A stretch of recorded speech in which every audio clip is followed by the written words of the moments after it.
शलाकया चक्षुरुन्मिलितं येन तस्मै श्रीगुरुवे नमः।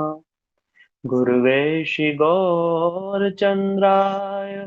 राधिकायै तदालये कृष्णाय कृष्णभक्ताय तद्भक्ताय नमो नमः। नमो महावदन्याय कृष्णप्रेमप्रदायते कृष्णाय कृष्णचैतन्य नाम्ने गौरतिषे नमः। हे कृष्ण करुणा सिंधु दीनबंधु जगतपते गोपेश गोपिका कांत राधाकांत नमस्तुते। तप्त कांचन गौरांगी राधे वृंदावनेश्वरी वृषभानुसुते देवी प्रणमामि हरिप्रिये। भक्त्या विहीना अपराधलक्षै क्षिप्तस्य कामादितरङ्गमध्ये कृपामयि त्वां शरणं प्रपन्न वृन्दे नमस्ते चरणारविन्दम्। यस्य प्रसादाद् भगवत्प्रसादो यस्य प्रसादानागति कुतोऽपि ध्यायान्तु वंस्तस्य यशस्त्रिसन्ध्यं वन्दे गुरो श्रीचरणारविन्दम्। श्रीकृष्ण चैतन्य प्रभु नित्यानंद श्री अद्वैत गदाधर शिवसदि गौर भक्तवृंद। हरे कृष्णा कृष्ण कृष्ण हरे हरे हरे राम राम राम हरे हरे। गुरु पूर्णिमा महामहोत्सव की जय। परम आराध्यतम श्री श्रीमद भक्ति वेदांत श्रील श्रीधर गोस्वामी गुरु महाराज की जय। जय नित्य लीला प्रविष्टोम विष्णुपाद अष्टोत्र श्रीमद भक्ति वेदांत श्रील नारायण गोस्वामी महाराज की जय। समस्त रूपानुग गुरु वर्ग की जय। सपार्षद प्रभुपाद सपार्षद श्री गौर हरि की जय। षड गोस्वामी वर्ग की जय। सनातन गोस्वामी पाद की जय। तदीय शुभ तिरुभाव तिथि की जय। तिथि पालनकारी भक्त वृंद की जय। समागत गौर भक्त वृंद की जय। निताई गौर प्रेमानंदे हरि हरि बोल। हरे कृष्णा। आप सभी का स्वागत है आज हरे की। कृष्ण प्रभु जी धन्यवाद। हरे दंडवत प्रणाम प्रभु जी। आप सभी का स्वागत है गुरु पूर्णिमा के उपलक्ष्य में। आज ये कथा आयोजन किया गया है। इस कथा में हम गुरु तत्व के विषय में जानेंगे। और इस क्लास में बहुत से हमारे पुराने भी भक्त हैं और कुछ नए भी आए हैं। आप जो नए हैं हम आप सबका ही स्वागत करते हैं। आप लोग सब बहुत सौभाग्यशाली हैं कि गुरु पूर्णिमा के दिन ही आप अपना पहली क्लास को श्रवण कर रहे हैं। इससे शुभ तो कोई मुहूर्त हो ही नहीं सकता है। आज ऐसा दिन है जिसको राक्षसों से लेकर के भूतों से लेकर के देवताओं से लेकर के भक्तों से लेकर के ब्रह्मा और यहाँ तक कि शिव जी तक भी इस दिन को सेलिब्रेट करते हैं। क्योंकि आज क्या है? गुरु पूर्णिमा। संसारी भी इसको मनाते हैं और कर्मी भी बनाते हैं, योगी भी बनाते हैं, भक्त भी बनाते हैं। सभी आज के दिन को मनाते हैं। ये बहुत बड़ा एक उत्सव है और इसको गुरु पूर्णिमा कहते हैं। कृष्ण द्वैपायन वेद व्यास जी का इसको आविर्भाव तिथि भी मानी जाती है। इसलिए हम लोग सब बड़े सौभाग्यशाली हैं कि आज के दिन हम लोग हमारे धर्म ग्रंथ शास्त्रों में जो भी गुरु जी के विषय में बताया गया है और हमारे गुरु वर्गों से जो हमने उनके अनुभवों से जो सीखा है वो सब आपके साथ में हम लोग आज साझा करेंगे, शेयर करेंगे। और सर्वप्रथम हमारे ग्रुप में जो हमारी सीनियर हैं, हम सबकी माता जी हैं, विशाखा माता जी। मैं उनसे निवेदन करता हूँ कि वो अपनी थोड़े से शब्दों में सब पर कृपा करके और सबका स्वागत करें और हमें भी अनुग्रहित करें। विशाखा दीदी, आप कुछ कहिए। हरे कृष्ण अनिरुद्ध प्रभु जी, दंडवत प्रणाम। आप सभी का बहुत बहुत स्वागत है। जैसा कि अनिरुद्ध प्रभु जी ने बताया, ये आज की कितनी विशेष तिथि है। तो हमारे साथ कुछ आज नए भक्त जुड़े हैं, तो उनके लिए सबसे पहले मैं उनके लिए हरि बोल करना चाहूंगी कि उन्होंने अपना जो ये परमार्थिक यात्रा है, जो स्पिरिचुअल जर्नी जिसको कहते हैं, वो आज के दिन से प्रारंभ करी है। तो बहुत बहुत उनके लिए ये सौभाग्यशाली मुहूर्त है। तो उनको अपने परमार्थिक जीवन में बहुत उन्नति होगी उनकी, क्योंकि इतने शुभ मुहूर्त से उन्होंने शुरू किया है। हम पहली क्लास जो है इंट्रोडक्शन लेते हैं एक दूसरे की, और ओरिएंटेशन क्लास हम उसे नाम देते हैं, तो वो होती है हमारी। लेकिन आज जो इतना शुभ तिथि है और गुरु तत्व पे आज इतना सुंदर अनिरुद्ध प्रभु जी आप सबको बताएंगे, तो हमें लगा पहले हम गुरु वंदना से ही शुरू क्यों ना करें। हमारी अपनी पहचान हमारे गुरुदेव से होती है, तो हम अपनी पहचान एक दूसरे से कराएं। उससे पहले हम गुरु जी से अपनी पहचान करें और गुरु जी की के बारे में कुछ सुने, गुरु से अपना संबंध बनाएं।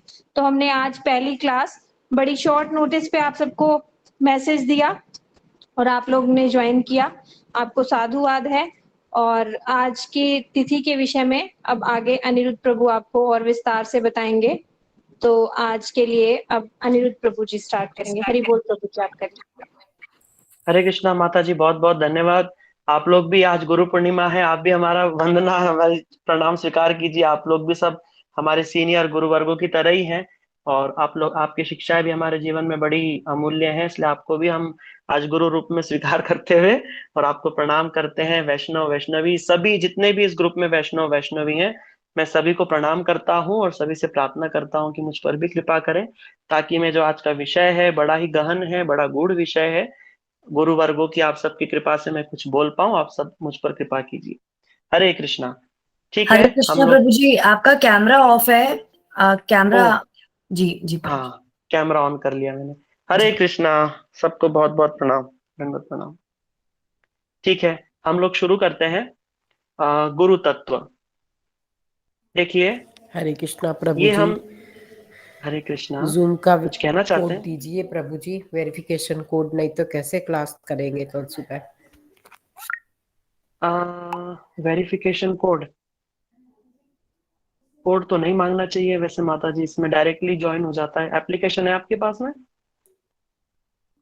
आपने तो ऑलरेडी ज्वाइन कर लिया है।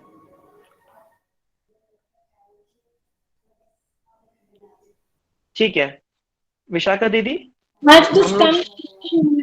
हो सकता है, कुछ प्रॉब्लम आ रही हो। पायल दीदी आप जरा देख लो सब लोगों को। दीदी, इजीली लिंक से ज्वाइन कर पा रहे हैं सभी लोग। अगर किसी को ठीक इश्यू है, आ रहा है तो प्लीज व्हाट्सएप पे एक बार पिंग करिए।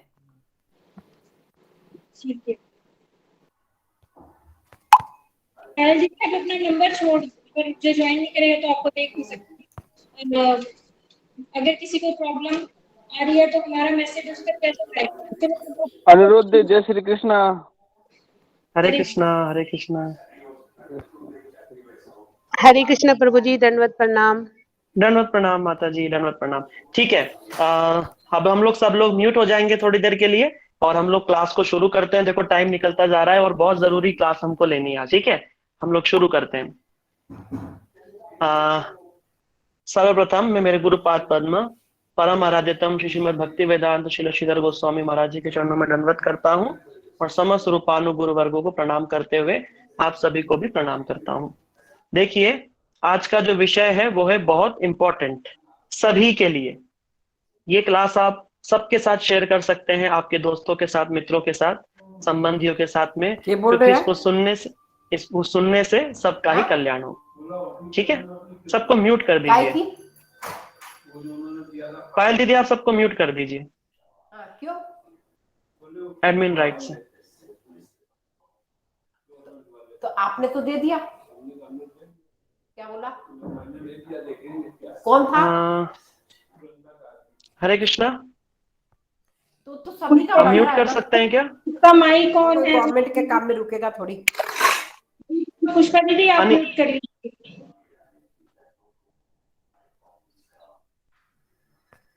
सभी लोग म्यूट कर लेंगे तो बहुत अच्छा रहेगा, क्योंकि हम बीच बीच में भूल जाते हैं और हम बोल पड़ते हैं तो वो क्लास में जी प्रभु रिकॉर्डिंग जी, में चला मैंने जाता है। म्यूट कर दिया पुष्पा दीदी को। अच्छा, ठीक है, ठीक है, ठीक है, हम लोग शुरू करते हैं। देखिए, हम लोग सब जानते हैं कि अभी हम मनुष्य योनि में हैं, इस बार हमें ये मनुष्य शरीर प्राप्त हुआ है। लेकिन ये भी हम सब जानते हैं, क्योंकि हमारा जन्म भारत भूमि पे हुआ है, हम ये सब जानते हैं कि योनि केवल एक नहीं 84 लाख योनियां हैं, और उसके पश्चात हमको ये मनुष्य जन्म प्राप्त होता है। जिनको ये मनुष्य जन्म प्राप्त हो जाए और वो सौभाग्यशाली हैं, ये कैसे पता चलेगा? कैसे पता चलेगा? अगर किसी व्यक्ति को ये अनुभव हो जाए अपने जीवन में, कभी थोड़ा बहुत भी लगे कि अरे भैया कि क्या चल क्या रहा है, हो क्या रहा है हमारे साथ में, क्यों हमने जन्म लिया है, क्यों हम इस संसार में आए हैं, क्या कारण है, हम नहीं चाहते हुए भी हमें सब काम करना पड़ रहा है, स्कूल जाना पड़ रहा है। बच्चे देखो कितना मन मार के स्कूल जाते हैं, हम लोग नौकरी पे जाते हैं, क्या क्या करते हैं, सब बिना कारण हम लोग कर रहे हैं। क्यों? कौन हमसे ये सब करवा रहा है? सोचो। क्यों हम नहीं चाहते तो भी बीमारी हमारे शरीर में आती है? क्यों नहीं चाहते फिर भी हम बुढ़ापे की ओर बढ़ रहे हैं? हम नहीं चाहते फिर भी हमारे बाल सफेद हो रहे हैं, बुढ़ापा आता जा रहा है और मृत्यु भी आएगी ही आएगी। क्या कारण है? अगर किसी व्यक्ति के मन में अगर ये प्रश्न उठ रहे हैं, तो वो व्यक्ति को बताया कि बहुत सौभाग्यशाली है, क्योंकि उसके मन में कम से कम प्रश्न तो उठ गए। अब प्रश्न उठेंगे तो उत्तर के लिए वो उसकी खोज करेगा, उत्तर के लिए वो कहीं ना कहीं जाएगा। कहाँ जाएगा? तब उसको, जब किसी व्यक्ति के जीवन में ये प्रश्न उठे, उसको भगवान के विषय में जानने की इच्छा हो या अपने आत्म तत्व के विषय में जानने की इच्छा हो, तब उसे एक सदगुरु की आवश्यकता होती है। वहां से गुरु की खोज शुरू होती है और गुरु की हमारे जीवन में आवश्यकता आन पड़ती है। अगर ये प्रश्न ही नहीं है, तब तो सदगुरु की आवश्यकता नहीं पड़ेगी। जो गुरु होते हैं, साधारण गुरु जो जगत में हम देखते हैं, जैसे हमारे टीचर्स भी होते हैं, वो भी गुरु होते हैं एक प्रकार के, है ना, जो हमें शिक्षा देते हैं, गणित विज्ञान ये सब सिखाते हैं। कुछ गुरु हमें संगीत सिखाते हैं, कुछ डांस सिखाते हैं, कुछ खाना बनाना सिखाते हैं, सब दुनिया भर के सब गुरु ही गुरु हैं। लेकिन सदगुरु कौन है? जो सत्य स्वरूप परमात्मा की ओर हमें अग्रसर कर दे, उनको ही हम सदगुरु कहते हैं। ठीक है।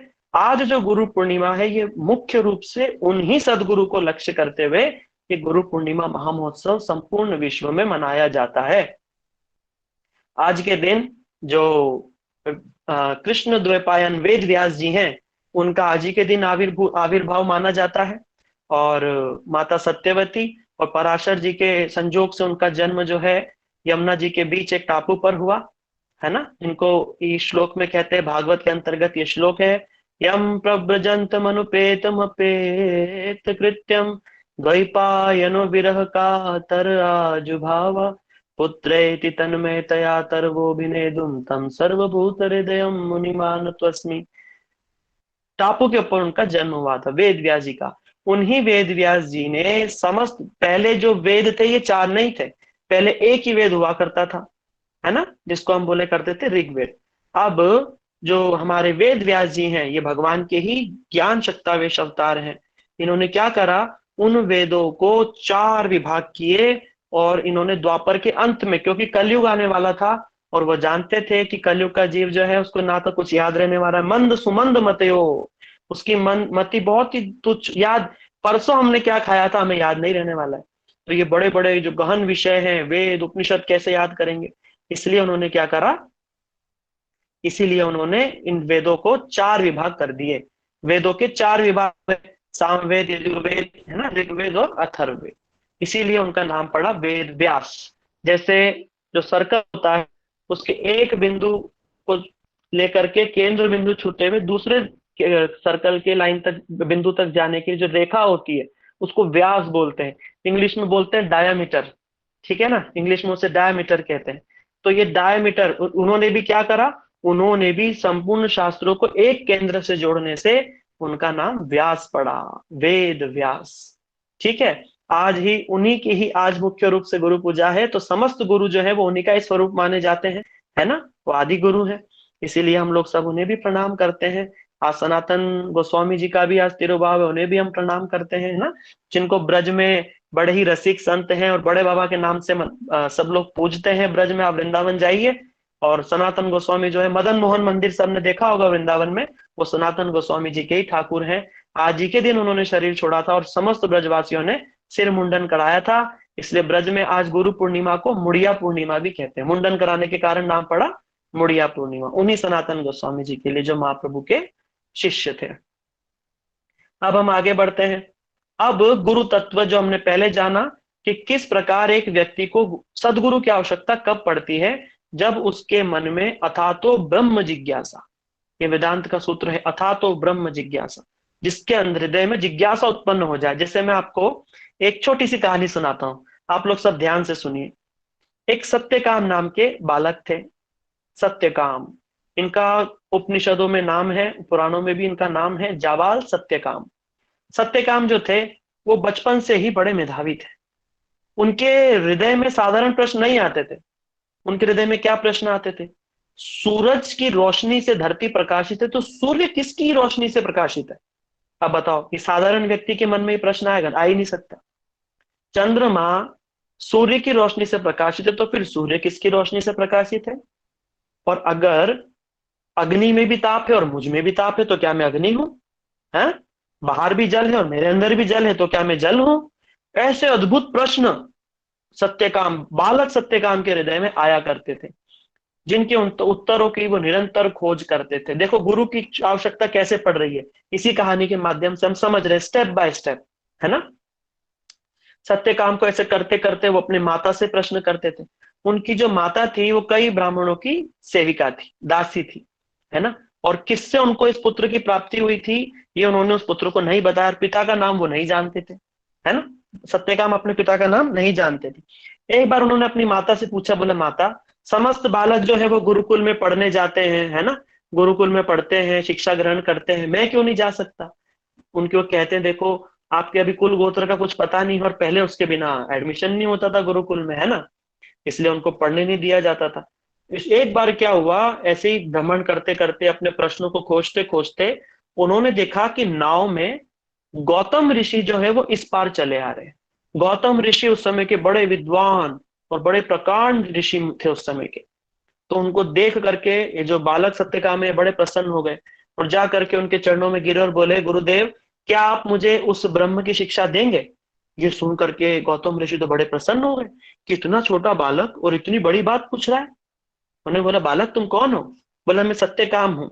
बोला, क्या आप मुझे अपना शिष्य बनाएंगे? बोला, अवश्य। एक काम करना, कल आप अपने पिता को बोलना, वो आकर के हमसे मिलेंगे और आपको गुरुकुल में एडमिशन कराएंगे। वो बोले, मेरे पिता तो नहीं है। तो कह रहे माता के पास जाना और माता से अपना कुल गोत्र पूछ करके आना। सत्यकाम अपनी माँ के पास आए, बड़े प्रसन्न हो गए कि मुझे गुरु मिल गया, कोई तो मुझे पढ़ाएगा। माता से आकर के पूछा, बोले, माँ मेरा कुल और मेरा गोत्र क्या है? देखो माँ साधारण माँ नहीं थी, जाबाल, जबाला नाम था उनका, जबाला। जबाला जो थी वो साधारण स्त्री नहीं थी, बड़ी भगवान की भक्त थी, लेकिन ये शरीर यापन करने के लिए सेवा किया करती थी, उन्हीं से उनको उस पुत्र की प्राप्ति हुई थी। उन्होंने बोला, देखो बेटा, आपके पुत्र का, आप किसके पुत्र हैं ठीक ठीक रूप से मैं निर्णय नहीं ले पा रही हूँ, क्योंकि मैंने कई पुरुषों की सेवा करी है। इसलिए तुम जाकर के गौतम ऋषि को कह देना कि मैं जो हूं जबाला का पुत्र, जबाला जाबाल सत्यकाम हूं, अपनी माँ को ही अपना गोत्र बना दो। जाओ बोल देना कि मैं जबाला का पुत्र जाबाल सत्यकाम हूं। पिता की कोई आइडेंटिटी नहीं, माँ से ही आइडेंटिटी चला दी। इसीलिए देखो हम लोग भी सब जानते हैं ना कि पहली गुरु कौन होती है? माँ ही पहली गुरु होती है। वास्तव में जो भी बड़े भक्त बनते हैं, जिनके जीवन में भक्ति आती, कहीं ना कहीं माँ का उसके अंदर में कुछ ना कुछ रोल जरूर रहता है। माँ ही संस्कार देती है बच्चों को, शुरुआत में संस्कार माँ ही देती है, मंदिर ले जाना, प्रसाद देना, ये सब माँ ही कराती है। पर ये जो माँ थी, ये साधारण महिला नहीं, जबाला, इन्होंने तो अपना गोत्र दे दिया। और सत्यकाम भी निर्भीक आकर के ऐसी बात बोलना कि मेरे पिता पता नहीं कौन है, कई सारे पुरुष पिता का बात, ये कितनी शर्म की बात, इसको तो कोई कह ही नहीं सकता। लेकिन सत्यकाम आकर के गौतम ऋषि के सामने स्पष्ट रूप में कहते हैं कि मैं जो हूं जवाला का पुत्र सत्यकाम हूं। मेरी माता ने इतने पुरुषों की सेवा करी, उन्हें नहीं मालूम कि मैं किसका पुत्र हूं, लेकिन मैं मेरी माँ जवाला का पुत्र जाबाल सत्यकाम हूं। जब इतना निर्भीक सत्य सुन करके गौतम ऋषि तो बड़े प्रसन्न हो गए। आजू बाजू तो दूसरे ऋषि थे जो वहीं के थे, उसी गांव के थे, वो बोलने लगे, अरे हटाओ इसको, हटाओ हटाओ, ये वैश्य का पुत्र कहां से आ गया, इसको दूर करो, अब पवित्र हो गए हम। लेकिन गौतम ऋषि कहते हैं, बोला नहीं नहीं नहीं, जो व्यक्ति इतना निर्भीक सत्य बोल सकता है ये अवश्य ही ब्राह्मण है। ये निर्भीक सत्य कोई साधारण व्यक्ति नहीं बोल सकता। इसलिए गौतम ऋषि ने कहा, हे सत्यकाम, जाओ और यज्ञ की संविदा ले आओ। पहले गुरुकुल में एडमिशन करने के लिए बच्चे क्या करते थे? लकड़ियां लेकर के जाते थे, संविदा, ये यज्ञ में स्वाहा स्वाहा करके लकड़ी और घी डलता था ना, वो लकड़ियां ले जाते थे। जाबाल जो है, सत्यकाम जो है, लकड़ी लेकर के और गौतम ऋषि के साथ में उनके गुरुकुल में चले गए। भविष्य में बहुत बड़े आचार्य बने और उन्होंने कई उपनिषद और कई ग्रंथों पर अपनी रचनाएं, टीकाएं लिखी हैं, जो आज भी गोरखपुर एक्सप्रेस आदि, जो गीता प्रेस आदि उपलब्ध है। जाबाल सत्यकाम, देखो कैसे कैसे जब उनके मन में इच्छा हुई, प्रश्न उठे, तो गौतम ऋषि जैसे सदगुरु मिल गए। जैसे ही ध्रुव निकले भगवान की खोज में और बिल्कुल सत्य मार्ग पर चलने की चेष्टा करी, नारद जी गुरु रूप में मिल गए। प्रहलाद जी जैसे ही इच्छा करी, इच्छा क्या, जन्म से ही भक्त है, गर्भ से ही भक्त है, नारद जी गुरु रूप में प्राप्त हो गए। इसीलिए रघुगण महाराज ज्ञान की खोज में कपिल मुनि जी के आश्रम में जा रहे थे, है ना, गंगा सागर, रास्ते में कौन मिल गए, जड़ भरत, परम वैष्णव, परम गुरु मिल गए। इसीलिए जिस समय व्यक्ति जो है अपने उद्धार, अपने चेष्टा और अपने सदमार्ग की ओर चलना चाहता है, सच में, सचमुच में, फ्रॉड नहीं, हृदय से, दिल से, उस समय उसे सदगुरु मिल ही जाते हैं किसी ना किसी मार्ग से। हो सकता है आप लोग, जो नए लोग जुड़े हैं, जो पुराने लोग जुड़े हैं, जो सुन रहे हैं बहुत सारे इस क्लास को, आपने कभी ना कभी अपने जीवन में ये सोचा हो कि हम भी कभी कृष्ण को जाने, अरे भगवान क्या हो, हम कभी कुछ जान सकते हैं, समझ सकते हैं कि हमारा कल्याण कैसे होगा, हमारा मनुष्य शरीर है, मनुष्य जन्म मिला है, कहीं व्यर्थ ही ना चला जाए, है ना, हमें भक्ति करना है, हमें सदमार्ग पे, हमें अध्यात्म स्पिरिचुअलिटी प्रैक्टिस करनी है। आप सबने अगर सच्चे हृदय से इस प्रार्थना को किया, इस ही कारण से आप इस क्लास में आ गए हैं। अब क्या होगा, अब यहां से आप धीरे धीरे सीखते सीखते और अवश्य में सदगुरु को प्राप्त कर जाएंगे। सदगुरु को प्राप्त करना बहुत कठिन है। अब ये गुरु कौन होते हैं, पहले हमने जाना कि सदगुरु की आवश्यकता क्यों पड़ती है, क्योंकि अनंत कोटि ब्रह्मांडों में घूमते घूमते कुत्ता, बिल्ली, सुअर, कीट, पतंग, क्या क्या बनते बनते आज हमारा मनुष्य जन्म हो गया। मनुष्य जन्म हो गया, पर कहां हो गया, भारत में हो गया। भारत में हो गया, फिर भी क्या हो गया, हिंदू घर में हो गया, सत्य सनातन संस्कृति में हो गया, उस पर भी वैष्णव का संग हमें प्राप्त हो गया। ये समझ लीजिए कि भगवान की इतनी कृपा हमारे ऊपर में है, क्योंकि चैतन्य महाप्रभु कहते हैं, ब्रह्मांड भ्रमिते कौन भाग्यवान जीव, गुरु कृष्ण प्रसादे पाए भक्ति लता बीज। करोड़ों अरबों लोगों में से कोई कोई भाग्यवान होता है जिसको गुरु जी और कृष्ण की कृपा से ये भक्ति का बीज मिलता है। गुरु क्या करते हैं, गुरु उस भगवत प्रेम का बीज हमको देते हैं, मंत्र के रूप में कान में देते हैं ना, बेटा कान आगे कर उल्टा, और हमको मंत्र दे देते हैं। वो मंत्र बीज होता है, वो हमारे हृदय में स्थापित कर देते हैं।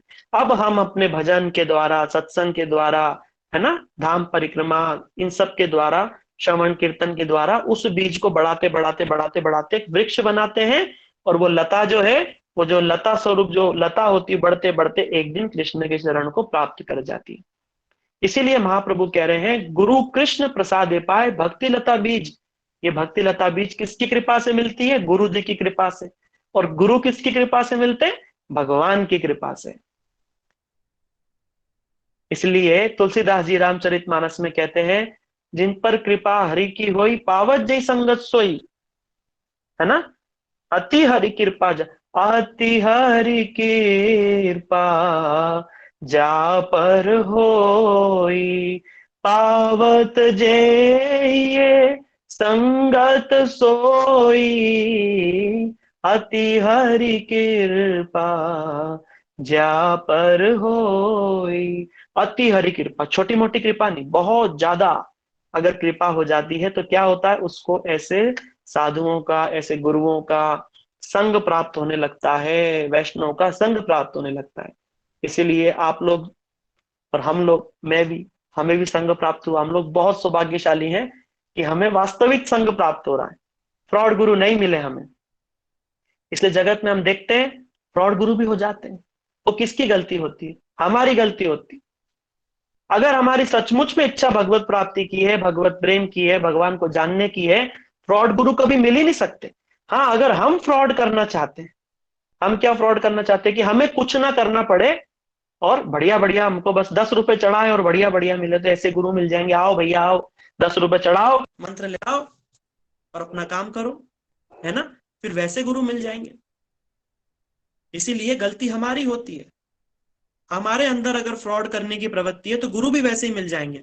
अगर हमारी भावना एकदम शुद्ध है कि नहीं हमें तो भैया भगवान को जानना है, तो फिर वैसे गुरु प्राप्त हो। अब हम गुरु जी के विषय में जानते हैं। गुरु तत्व, तत्व का अर्थ क्या होता है? तत्व, हम बोलते हैं ना तत्व ज्ञान, हमारे शास्त्रों में आता है बार बार तत्व ज्ञान तत्व ज्ञान। ये तत्व क्या होता है, ये तत्व ज्ञान क्या होता है? आप लोग बहुत अच्छे श्रोता हैं, अगर आप लोग नोट करेंगे तो और भी अच्छा रहेगा। देखिए तत्व ज्ञान क्या होता है। जैसे मैंने आपसे कहा, एक एग्जाम्पल देते हैं। जैसे कि एग्जाम्पल दिया, कोई मसाला है, जैसे एक उदाहरण देता हूं, हम क्या खाते हैं, जैसे चाट मसाला है। हम लोग चाट मसाला डालते हैं ना चीज के उसको टेस्टी बनाने के लिए, हम उसको क्या बोल देते हैं? चाट मसाला। अब हमने आपसे पूछा भैया चाट मसाला क्या होता है, चाट मसाला क्या होता है? तो हम कहेंगे अरे चाट मसाला वो होता है जिसको डाल देते हैं और बढ़िया बढ़िया टेस्ट हो जाता है। ये हो गया ऊपरी ज्ञान, ऊपर ऊपर का ज्ञान हो गया उस मसाले के बारे में। और एक व्यक्ति जानकार है, उससे पूछा भैया चाट मसाला क्या होता है? बोला चाट मसाला, अच्छा चाट मसाला जो है इन इन मसालों को कूटते हैं, इस मात्रा में मिलाते हैं, फिर सुखाते हैं, जो भी करते हैं, फिर चाट मसाला बन जाता है। मतलब उसके अंदर क्या क्या इंग्रेडिएंट्स थे, उसको जो ठीक ठीक जानता है वो तत्वज्ञानी है। ठीक उसी प्रकार गुरु जी कौन होते हैं? अरे गुरु जी वो होते हैं जो कान में मंत्र फूक देते हैं बस, और जो मोटे से बैठ जाते हैं और उपदेश देते हैं वो गुरु जी होते हैं। नहीं भाई, ऐसा ऐसा नहीं है। गुरु तत्व क्या होता है? गुरु जो तत्व है उसको ठीक ठीक जानना, उनके लक्षण क्या है, बाह्य लक्षण क्या है, अंतर लक्षण क्या है, इसको जो ठीक ठीक जान करके और गुरु को अपने जीवन में उतारते हैं, वो कभी भी ठगे नहीं जाते। इसलिए शास्त्र के, इसलिए हमारे जो पूर्वज क्या कहते हैं, पानी पियो छान के और गुरु करो जान के। गुरु सोच समझ करके ही करने चाहिए, क्योंकि एक गलत स्टेप हमको गलत रास्ते पे ले जाएगी, है ना। इसलिए हम आज गुरु जी के विषय में जानते हैं, गुरु तत्व के विषय में जानते हैं कि गुरु तत्व है क्या। इसलिए शास्त्र मुंडक उपनिषद कहता है, तद विज्ञानार्थम स गुरुमेवाभिगच्छेत् समित पाणी श्रोत्रियम ब्रह्मनिष्ठम। अगर आप उस तत्व को, माने भगवत तत्व को जानना चाहते हो, तो श्रद्धा पूर्वक ऐसे गुरु की शरण में जाइए जो श्रोत्रिय, जिनको शास्त्रों का ज्ञान हो, ब्रह्मनिष्ठम, और जिनको भगवान की अनुभूति भी हो। भगवान की अनुभूति होना बड़ा आवश्यक है, बहुत आवश्यक। देखो शास्त्र तो सब जान जाते हैं, किसी की बुद्धि तीव्र होगी वो भी शास्त्र रट लेते हैं। मैकोले हुआ, मैक्सवेल हुआ, ये तो विदेशी थे, इन्होंने भी भारत के संस्कृत सीख करके शास्त्रों रट भी लिए और शास्त्र में गड़बड़ भी कर दी। तो केवल शास्त्रों को पढ़ लेना या घोट के पी जाना, ये कोई मापदंड नहीं है कि अरे भैया शास्त्र याद हो गए, क्या बढ़िया गाते हैं, क्या बढ़िया श्लोक बोलते हैं, इसका मतलब गुरु हो गए। नहीं नहीं, ऐसी बात नहीं है। गुरु होने के लिए भगवान की अनुभूति होना आवश्यक है। उनके जीवन में, गुरु जी के जीवन में भगवान की अनुभूति होना चाहिए। अनुभूति संपन्न, स्वरूप ज्ञान सिद्ध, स्वरूप सिद्ध जो महापुरुष हैं वही गुरु हो सकते हैं, है ना। और भगवान की अनुभूति कैसे क्या होगी ये तो गुरु जी जाने, लेकिन कुछ लक्षण हम जान सकते हैं। जैसे कोई व्यक्ति के पास बहुत पैसा है, लक्षण क्या है? बढ़िया गाड़ी मकान, बढ़िया बिंदास रहेगा, कोई दिक्कत नहीं है। देखो बड़े बड़े घर हो रहे हैं, बड़ी बड़ी गाड़ियां हो रही है, तो क्या इस व्यक्ति के पास बहुत पैसा है। ठीक उसी प्रकार जिनको भगवान की अनुभूति हो चुकी है, उनके लक्षणों से हम पता कर सकते हैं कि अनुभूति है या नहीं है। जब वो वाणी बोलेंगे तो वाणी, जिनको अनुभूति संपन्न गुरु होंगे, उनकी वाणी में इतना रस और वो जो भगवान के प्रेम में ओतप्रोत होकर के जो शब्द निकलेंगे, वो हृदय को एकदम शांत करने वाले, शीतल करने वाले होंगे, इतने सुंदर। और उनके देखने मात्र से हमारे अनंत क्लेश जाने लगेंगे। उनके समक्ष बैठ जाने से हमारे हृदय को जो हमारा हृदय तापित है, काम क्रोध लोभ मद मोह कंपटीशन दुनियादारी टेंशन क्या क्या है, उसमें हमारा मन बड़ा विचलित है, अशांत है। उनको देखने से, उनको सुनने से हमारा हृदय शांत होने लगता है, गंभीर होने लगता है। तो समझिए हम सही जगह पर हैं। ये लक्षण है, ठीक ठीक लक्षण, थोड़े थोड़े लक्षणों से हम पहचान सकते हैं, है ना। अब आगे हम भगवान कहते हैं कि अगर कोई सोचे, देखो एक जगत के अंदर लोग कहते हैं, आपको भी कभी ना कभी किसी ने कहा होगा कि दलाल की क्या जरूरत है। दलाल की, अगर कोई हाथ रेस कर रहे हैं, अगर कोई हाथ रेस कर रहे हैं तो हम एंड में, इसके एंड में ये प्रश्न जरूर लेंगे हम लोग एंड में 10-15 मिनट प्रश्न उत्तर करेंगे। आप लोग सब बहुत अच्छे श्रोता हैं, आप लोग ध्यान से सुनिए, और अंत में अगर आपको कोई प्रश्न है तो हम उनके उत्तर भी आपको देंगे, ठीक है। आप सभी ने कभी ना कभी अपने जीवन में सुना होगा, जो ओवर स्मार्ट लोग होते हैं वो कहते हैं कि गुरु की क्या आवश्यकता है, दलाल की क्या आवश्यकता है, भगवान है, भगवान ने गीता बोल दी, पढ़ो और आगे बढ़ो, गुरु की क्या आवश्यकता है, गुरु की तो कोई आवश्यकता ही नहीं है। क्या ये बात सही है? ये बात तो बिल्कुल सही नहीं है। कैसे? उदाहरण से मैं समझाता हूं। देखिए, एक बच्चा है, देखो शुरुआत से तो नहीं बोलते हम बच्चे को पढ़ने लिखना सीखने दो, बच्चा पढ़ना लिखना सीख जाए, 12वीं पर करा दो बच्चे को, 12वीं करा दी, बच्चा पढ़ना लिखना सीख गया, पढ़ भी सकता है, लिख भी सकता है और थोड़ा थोड़ा समझ भी सकता है। अब उसको अगर ये बात है कि गुरु की आवश्यकता नहीं है, तो उस व्यक्ति को मेडिकल कॉलेज जाने की क्या आवश्यकता है? मेडिकल की किताबें तो मिल रही है मार्केट में, उठाओ, पढ़ो, डॉक्टर बन जाओ, सीख लो। नहीं, वो जाएगा कॉलेज में सीखता है। अरे भैया, पढ़ना लिखना जानते हो, किताबें अवेलेबल हैं, इंटरनेट गूगल सब अवेलेबल है, आपको कॉलेज जाने की क्या जरूरत है? आप डायरेक्ट पढ़ो ना, पढ़ो और जान लो और डॉक्टर बन जाओ, इंजीनियर बन जाओ, सीए बन जाओ। नहीं, लेकिन वो क्या करता है? वो कॉलेज जाता है, सीखता है। जिस प्रकार उपलब्ध होने पर भी उसको समझना बहुत कठिन होता है, ठीक उसी प्रकार ये साधारण विद्या के लिए, डॉक्टर इंजीनियर जो छोटी मोटी विद्या, उस ब्रह्म विद्या, उस प्रेम विद्या को समझने के लिए हम खुद से समझ नहीं सकते, हम समझ ही नहीं पाएंगे। शास्त्र की वाणी को समझना बहुत कठिन है, बहुत कठिन है। कैसे? ये कोड के रूप में है। हमारे गुरुजी एक समझाते थे, बड़े गुरुजी भी समझाते हैं, हमारे गुरुजी भी समझाते हैं, गीता तो लिखी हुई है, श्लोक भी लिखा हुआ है, उसका अर्थ भी लिखा हुआ है, आप पढ़ लो, लेकिन आप समझ जाओगे इसकी कोई गारंटी नहीं है। क्यों नहीं है गारंटी? क्योंकि शब्द और उसका अर्थ तो लिखा है, लेकिन उसका साउंड तो मेंशन नहीं है ना। एग्जाम्पल देता हूं, आप एग्जाम्पल से समझो। जैसे हमने कहा, एक छोटी सी बात कही, तुम कहाँ गए थे, ये सिंपल सेंटेंस है ना, तुम कहाँ गए थे, इसका मतलब तुम कहाँ गए थे, लेकिन अब इसमें टोन बदलने से अर्थ बदल जाएगा। कैसे? तुम कहाँ गए थे, मतलब आप कहाँ गए थे, तुम कहाँ गए थे, इसका मतलब डरा करके पूछ रहा है कि तुम कहाँ गए थे, और छेड़ करके पूछना हो तो कहाँ गए थे, इसका मतलब ऐसी जगह गया था। मतलब शब्द एक ही है, लेकिन अर्थ टोन के साथ बदलता जा रहा है। जैसे बोले अच्छा अच्छा अच्छा, अच्छा बोलने से प्रश्न, अच्छा मतलब एक्नॉलेजमेंट। इस प्रकार से देखो, शब्द एक ही है, ये तो हिंदी, इस प्रकार संस्कृत में टोन बदल देने से पूरा अर्थ ही बदल जाता है। इसलिए हमारे गुरुवर्ग कहते थे, गीता के अंदर कृष्ण ने जो बोला श्लोक में लिखा है, अर्जुन ने जो बोला श्लोक में लिखा है, लेकिन टोन तो नहीं लिखी है ना। वो टोन कौन समझाएगा? वास्तव में भगवान क्या कहना चाहते हैं कौन समझाएगा? वो समझाएंगे जिन पे भगवान की कृपा है, जिन्हें गुरु वर्गों की सेवा से उस वस्तु को प्राप्त किया है, उनकी कृपा से ही हम इसको जान पाएंगे। इसीलिए गुरु की हमें बहुत आवश्यक है। इसलिए कृष्ण गीता, देखो कृष्ण की बात आपको माननी पड़ेगी, और किसी की बात मानो चाहे मत मानो, हम शास्त्र मानते हैं, हम राम कृष्ण को मानते हैं और गीता को मानते हैं, है ना, तभी तो हम सनातनी है ना। भगवान कृष्ण गीता में कहते हैं, अर्जुन तद विधि प्रणिपातेन परिप्रश्नेन सेवया उपदेक्षयन्ति ते ज्ञानम ज्ञानी न तत्वदर्शिना। अर्जुन, ऐसे गुरु के पास में जाइए। कैसे जाइए?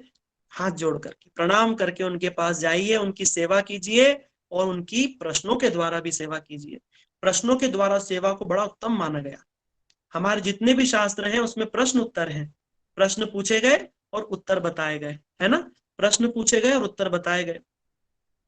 जैसे अर्जुन ने प्रश्न किए, कृष्ण ने उत्तर दिए, या गार्गी ने प्रश्न किए, याज्ञवल्क्य जी ने उत्तर दिए, है ना, परीक्षित महाराज जी ने प्रश्न किए, सुखदेव जी ने उत्तर दिए, सूत गोस्वामी जी ने उत्तर दिए, शौनकादिक ऋषियों ने प्रश्न किए, रघुगण महाराज ने प्रश्न किए, भरत महाराज ने उत्तर दिए। इस प्रकार प्रश्न उत्तर ही है। हमारे यहाँ ऐसा नहीं है कि एक व्यक्ति बोलकर बैठकर बोले जा रहा है, बोले जा रहा है, बोले जा रहा है, नहीं नहीं नहीं, ऐसा हमारे यहाँ नहीं होता कि एक वक्ता और 1000 श्रोता, नहीं, प्रश्न उत्तर। हमारे जितने भी शास्त्र हैं वो प्रश्न उत्तर पर ही बेस्ड हैं। राय रामानंद जी उत्तर देते हैं और चैतन्य महाप्रभु प्रश्न पूछते हैं। भगवान प्रश्न पूछते हैं और भक्त उत्तर देते हैं। ये अद्भुत है, उल्टी उल्टी धार बहती है ना, ठीक इसी प्रकार। और भगवान श्री कृष्ण कहते हैं कि उन गुरु के पास जाना अति आवश्यक है, अति आवश्यक है। तुलसीदास जी कहते हैं रामचरितमानस के शुरुआत में जब बालकांड शुरू होता है, वो कहते हैं गुरु बिन भव निधि तरहि न कोई, जो बिरंची शंकर सम होई। गुरु बिना भव निधि तरहि न कोई, गुरु जी के बिना कोई भी इस भव सागर को पार नहीं कर सकता, चाहे वो शंकर ही क्यों ना हो, चाहे बिरंची माने ब्रह्मा ही क्यों ना हो। ठीक है ना, इसलिए गुरु की आवश्यकता तो हम सबको है। और भगवान कहते हैं नायमात्म प्रवचने न लभ्यो ना मे दया ना बहुना श्रुतेन यमे वेश विनुते तेन लभ्यस्तस्यैष आत्म विवुण्णते तनुम स्वाम। मुझको प्रवचन के द्वारा नहीं जाना जा सकता। भगवान कहते हैं अगर मुझको प्रवचन के द्वारा जान जाते तो बढ़िया बढ़िया प्रवचन जो बोल रहे हैं वो तो जान चुके होते। हमारे जैसे लोग बढ़िया प्रवचन करते, हमको कोई अनुभूति नहीं है भगवान की। हाँ, गुरु जी की कृपा की प्रतीक्षा कर रहे हैं, गुरु जी की शरण में है, और गुरु जी ने बोला है कि ये उपदेश सबको दो, आपको सुना रहे हैं। अगर प्रवचन करने से भगवान नहीं मिलते, ना तीव्र बुद्धि से भगवान मिलते। अगर कोई सोचे कि बहुत सारे शास्त्रों को रट लूं तो भी उससे भी भगवान नहीं मिलते। भगवान किससे मिलते हैं?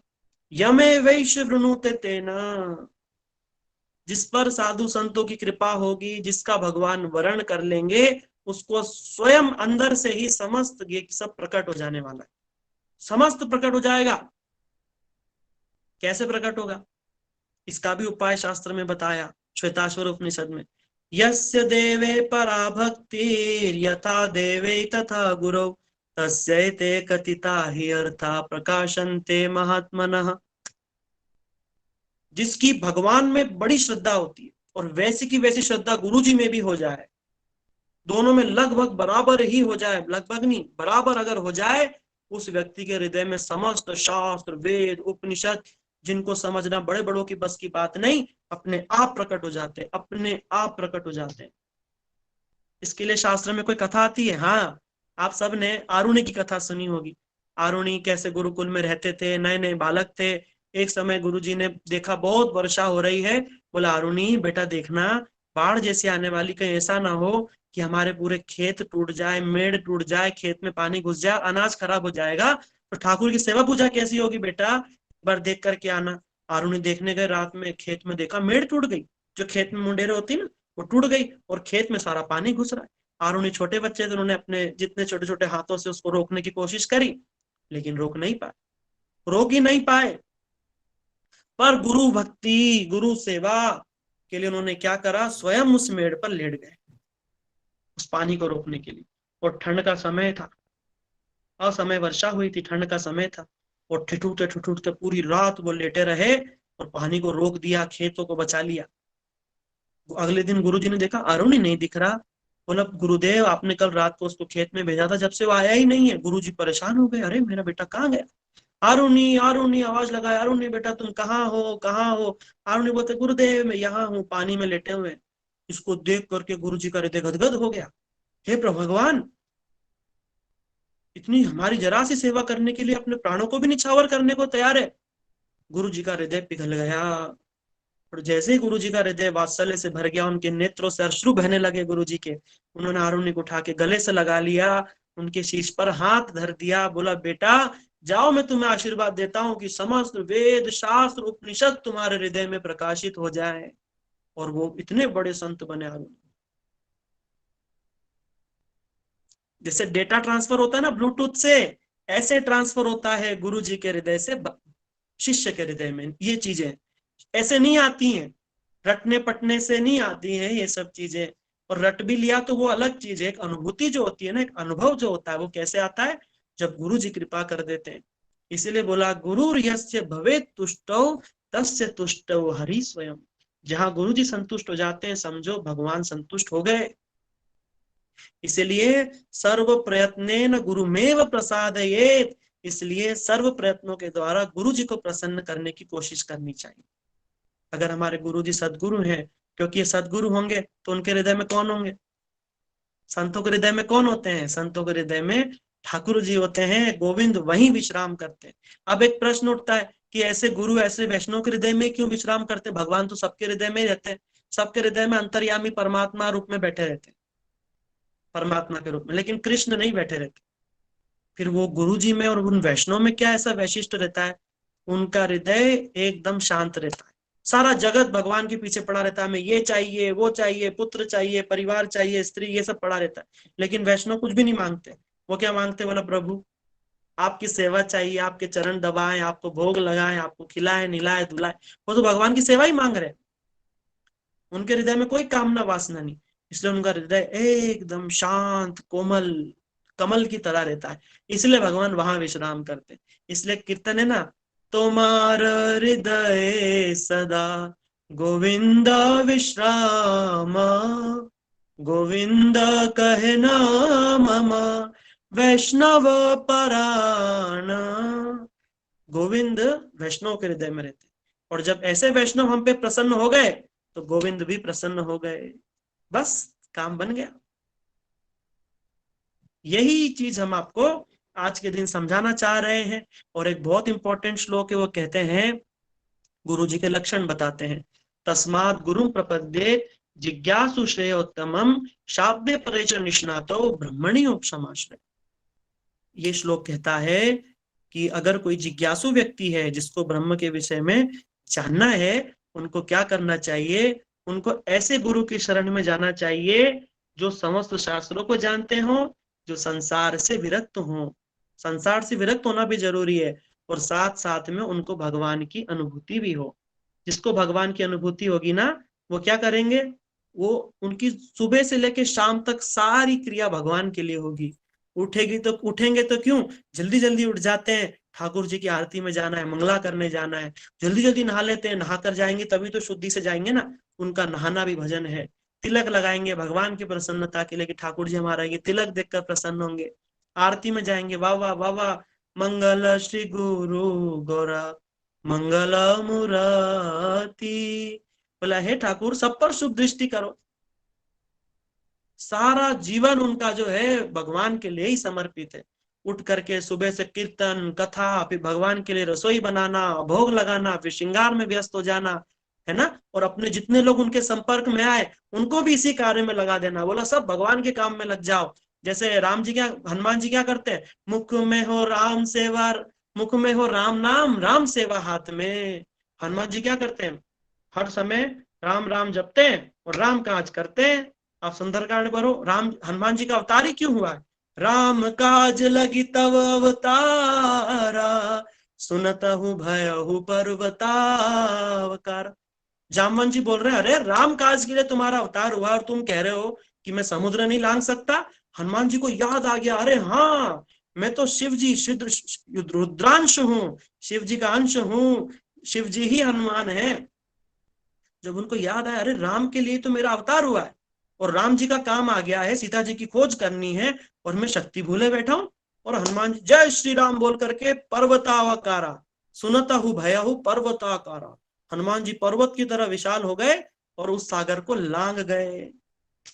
इसीलिए हनुमान जी की शिक्षा भी यही कहती है कि राम जी का मुख में नाम हो और हाथ में राम की सेवा हो। गुरु जी भी यही करते हैं, सारा दिन भगवान का नाम जपते हैं, भगवान की सेवा करते हैं। कथा कीर्तन प्रचार सबको भगवान में जोड़ देना, सबको भगवान में जोड़ देना, यही हमारी शिक्षा है। चाहे रामलीला हो, चाहे कृष्ण लीला हो, चाहे कोई भी लीला हो, एक ही शिक्षा जाती है, गुरु जी के होकर के भगवान की सेवा करना, फिर गुरु जी के अनुगत्य में राधा रानी के होकर के कृष्ण की सेवा करना। ये सबसे जरूरी विषय, सबसे इंपॉर्टेंट टॉपिक है। ठीक है। कोई लोग सोचते हैं कि हम लोग कृष्ण का डायरेक्ट भजन कर लेंगे और भगवान की प्राप्ति कर लेंगे, सिद्धि मिल जाएगी हमको। नहीं, भगवान कहते हैं सिद्धिर भवति वा नेति संशय अच्युत सेविना। अगर डायरेक्ट भगवान की भक्ति सेवा कर रहे हो तो उससे आपको सिद्धि मिलेगी कि नहीं मिलेगी, इसमें संशय है, डाउट है। किंतु अगर उनके भक्तों की सेवा अगर आप कर रहे हो, उनके भक्तों के होकर के भगवान की सेवा कर रहे हो, तो सिद्धि अवश्य में मिलेगी, भगवान अवश्य ही मिलेंगे। क्यों? क्योंकि अगर भगवान अपने आप को डायरेक्ट देते तो भगवान के ऊपर दोष लगेगा, अरे उसको दिया हमको नहीं दिया। भैया भगवान तो सबके ही हैं, उसको मिले हमको नहीं मिले, दोष हो जाएगा ना। इसलिए भगवान बोलते हैं कि मैं गुरु जी के माध्यम से ही मिलता हूं, भक्तों के माध्यम से ही मैं मिलता हूं। कैसे? प्रहलाद जी को भगवान मिले तो किसकी कृपा से? नारद जी की कृपा से। शास्त्र से उदाहरण लेते हैं। ध्रुव जी को भगवान मिले किसकी कृपा से मिले? नारद जी की कृपा से मिले। वाल्मीकि जी ने रामचरितमानस, राम जी के पहले ही रामायण लिख दी, किसकी कृपा से? नारद जी की कृपा से। ठीक बात है कि नहीं है? और वेद व्यास जी किसके शिष्य हैं? नारद जी के। ज्यादा देखो, नारद जी के ज्यादा से ज्यादा शिष्य नारद जी के मिलेंगे आपको। शिव जी के शिष्य मिलेंगे जिनको भगवान की प्राप्ति शिव जी की कृपा से, नारद जी की कृपा से, गुरु वर्गों की कृपा से ही भगवान की प्राप्ति होती है। आप कितने भी शास्त्र में जितने भी भक्त जिनको भगवान की प्राप्ति हुई, आप उठा करके देख लीजिए, बिना गुरु के किसी को भी भगवत प्राप्ति नहीं हुई है। हमने पूरी रामायण पढ़ करके देखा, हमने भागवत पढ़ करके देखा, कहीं ऐसा उदाहरण नहीं है। यहाँ तक कि जब राम कृष्ण स्वयं लीला करते हैं, राम जी के गुरु वशिष्ठ हैं और कृष्ण के गुरु सांदीपनि ऋषि हैं। शस्त्रों के गुरु राम जी के वाल्मीकि हैं, उन्होंने भी गुरु बनाए हैं ना। तो भगवान को गुरु की आवश्यकता है और हमको नहीं है, ऐसा थोड़ा ना हो सकता भैया। भगवान लीला इसलिए करते हैं। राम जी कौन है? मर्यादा पुरुषोत्तम, जगत को शिक्षा देते हैं भैया ऐसे रहना है। वो बताते हैं कि आप भी गुरु जी के शरण में जाइए, उनसे शिक्षा लीजिए। किसकी शिक्षा? शुद्ध भगवान की भक्ति की शिक्षा लेंगे। ठीक है, तो ये भी एक बहुत इंपॉर्टेंट विषय था। और भगवान ऋषभ देव, भागवत के अंदर कथा आती है, वो अपने 100 पुत्रों को शिक्षा देते हैं। हरे ऋषभ देव। कृष्णा। हाँ दीदी। बस एक अनाउंसमेंट और मैं कर दूं। कल हाँ। से जो है ना हमारा 4:30 से 6:30 चैंटिंग क्लास शुरू है। उसका लिंक आप सबको आज ग्रुप में मिल जाएगा रात तक।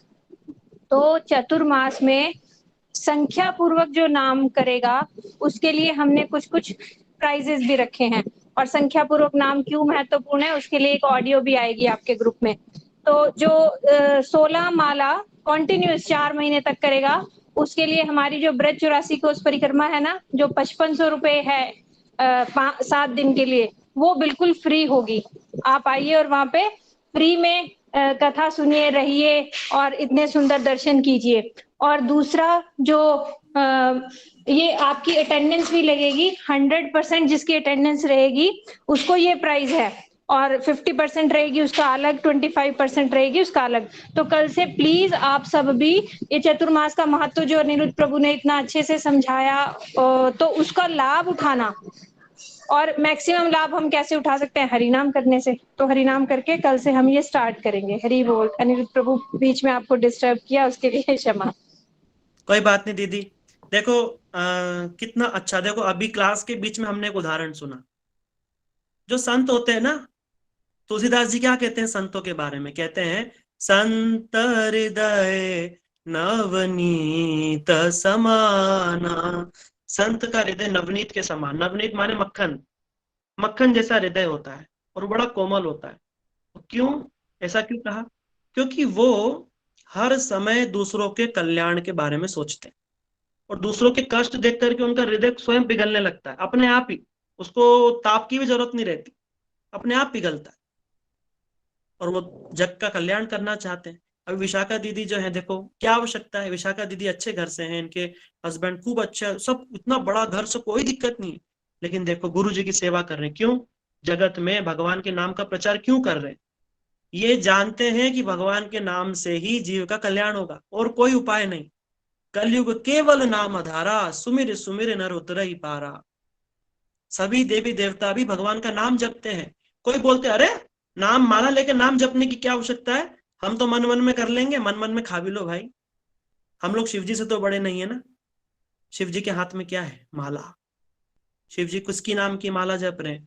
महामंत्र जय जपत महेशा, काशी मुक्ति हेतु उपदेशा। शिव जी भगवान का नाम जपते हैं 16 अक्षरों का। हरे कृष्णा कृष्णा कृष्णा हरे हरे, हरे राम राम राम हरे हरे। ये कलि संतरण उपनिषद का महामंत्र है। शिव जी इस मंत्र को जपते हैं। दुर्गा जी के 8 भुजाओं में एक भुजा में यही माला है। सरस्वती जी की 4 भुजाओं में एक भुजाओं में इसी नाम की माला है। गणेश जी के 4 भुजाओं में एक भुजा में इसी नाम की माला है। ब्रह्मा जी भी इसी नाम को जपते हैं। सारे देवी देवता इसी नाम के प्रभाव पर ही जगत का कार्य कर रहे हैं। तो क्या हम देवी देवताओं से बड़े हैं? नहीं भाई, हमें भी नाम जपना होगा, हमें भी भगवान के धाम को जाना है, भगवत प्राप्ति करनी है ना। इसलिए दीदी जो कह रही है, अगर हो सके तो आप लोग सब जरूर नाम का अनुष्ठान लीजिए। और 4 महीने ये भगवान नारायण जो है अपनी योग निद्रा में है। आप लोग भी अपने अपने जितना भी आप भजन कर सकते हैं, माला कथा कीर्तन कर सकते हैं, उतना करेंगे, बहुत अच्छा होगा। इसलिए वो ये ज्वाइन करवाएंगी क्लास। आप लोग सब लीजिए नाम। और भगवान का ये जो नाम है, 16 माला करने से, देखो भगवान का नाम करने से जगत की सारी कामनाएं तो पूरी हो जाती है, ऑटोमेटिक, मांगना नहीं पड़ता। नाम को क्या बताया? नाम चिंतामणि। श्री कृष्ण चैतन्य रस विग्रह, ये नाम चिंतामणि है। चिंतामणि क्या होती है? चिंतन करने से ही वस्तु दे देती है। इसलिए नाम का अगर अवसर मिल रहा है तो भाग भाग करके ले लीजिए, नाम कीजिए, बहुत अच्छा है। अब हम आ जाते हैं पुनः गुरु तत्व पे। शिव जी कहते हैं, ये म्यूट कर लीजिए जो भी अनम्यूट है। शिव जी कहते हैं कलयुग के अंदर ऐसे गुरु तो बहुत होंगे जो शिष्य के वित्त का हरण कर लेंगे। वित्त माने पैसा। शिव जी कहते हैं गुरुव बहु संति शिष्य वित्ताप हारका, दुर्लभम सदगुरु देवी शिष्य संताप हारका। ऐसे गुरु बहुत कम मिलेंगे जो शिष्य का संताप हरण कर ले। संताप क्या? अरे बार बार हमारा जन्म हो रहा है, बार बार हम मर रहे हैं, बार बार बुढ़ापा, बार बार बीमारी। एक मृत्यु के समय 40,000 बिच्छू काटते हैं एक साथ, इतनी पीड़ा होती है, गरुड़ पुराण में लिखा है।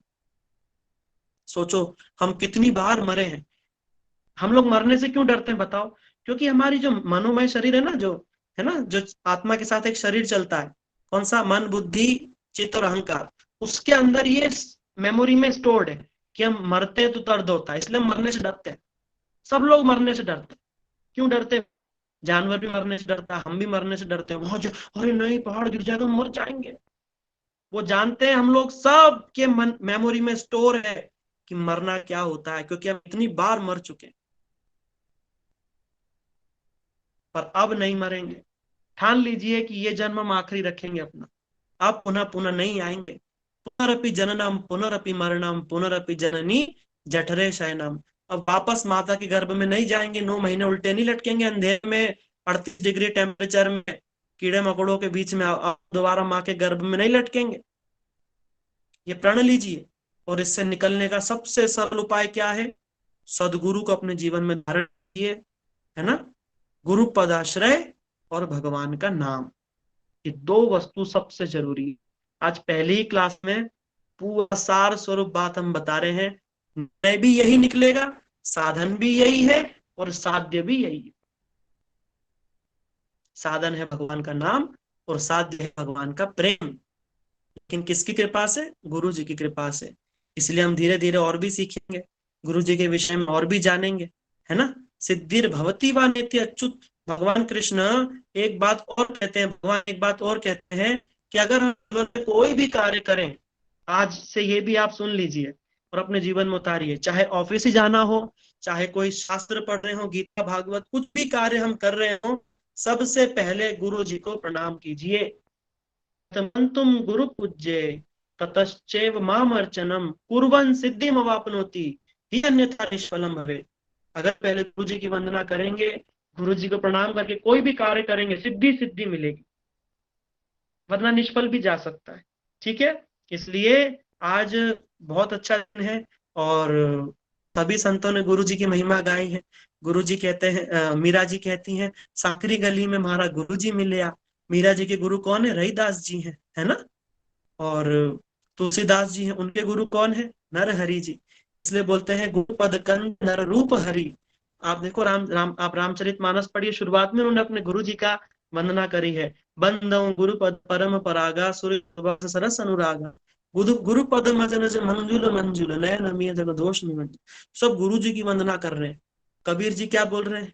गुरु गोविंद दौ खड़े आके लागू पाए, बलिहारी गुरु गोविंद दियो बताए। समस्त संतों ने गुरु की ही महिमा गाई है पुनः पुनः। क्योंकि जिसको भी जो भी प्राप्त है किसकी कृपा से प्राप्त है, गुरु जी की कृपा से ही प्राप्त है। इसलिए और वास्तव में जो गुरु है वो कृष्ण ही है।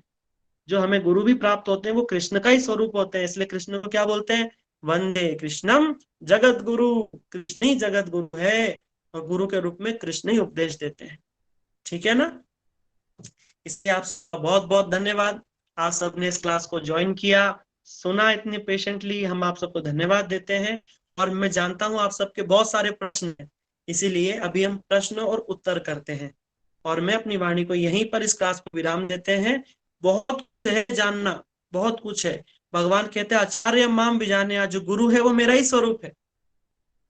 और जो गुरु, जो माता, जो पिता, जो देवता, जो बंधु, जो पति अपने जन माने उनके जो जन है, जैसे पति की पत्नी है, पिता का पुत्र है, जो पिता अपने पुत्र को, जो गुरु अपने शिष्य को, जो पति अपनी पत्नी को, जो देवता अपने भक्तों को मृत्यु से नहीं बचा सकता, बार बार जन्म मरण से नहीं बचा सकता, वो गुरु गुरु नहीं है, वो पिता पिता नहीं है, वो माता माता नहीं है, वो पति पति नहीं है।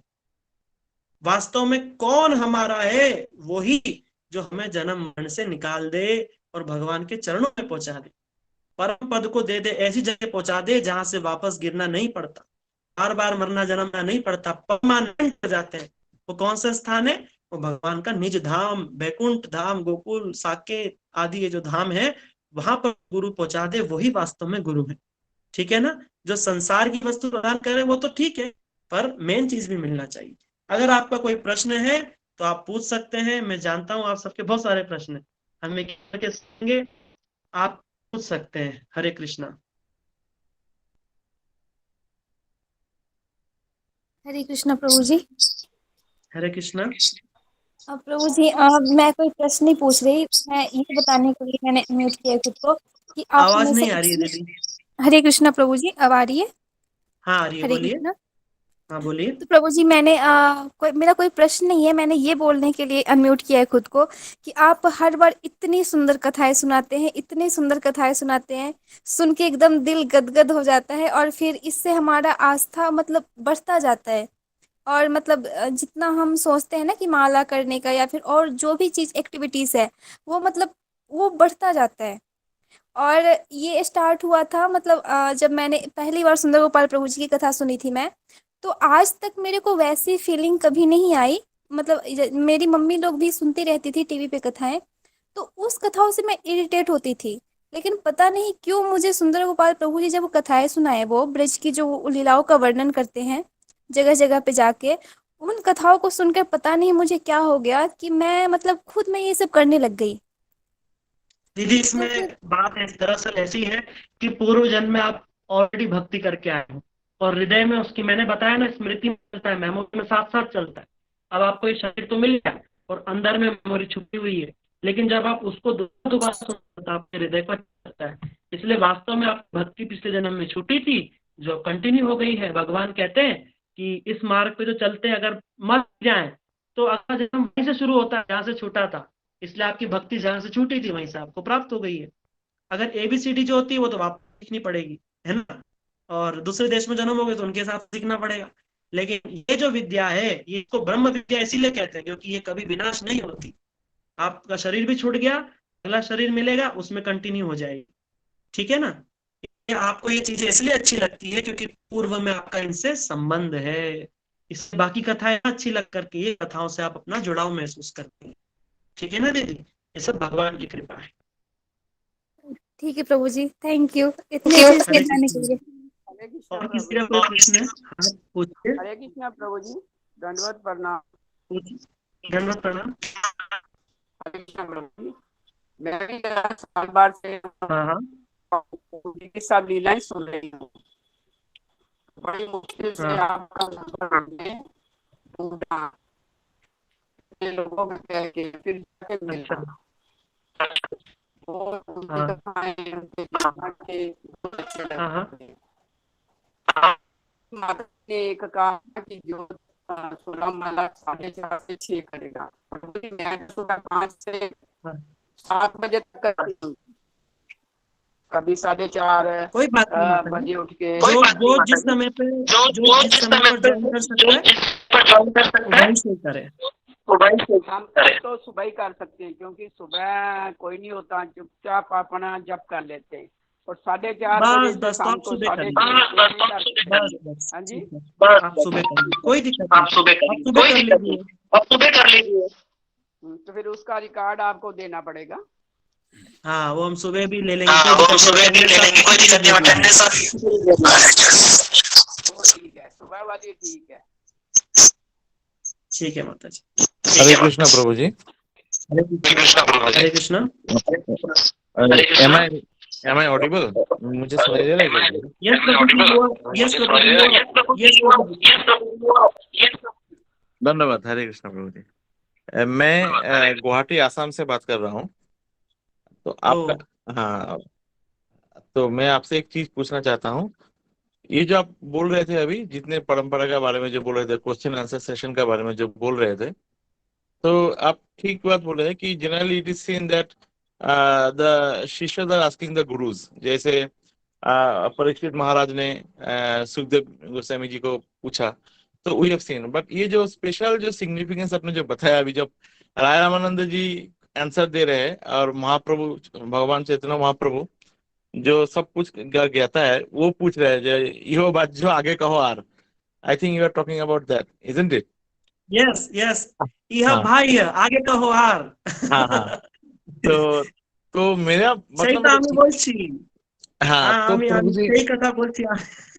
तो मुझे ना इस चीज में पूछना था, इसमें कुछ स्पेशल रस या सिग्निफिकेंस तो होगा ही।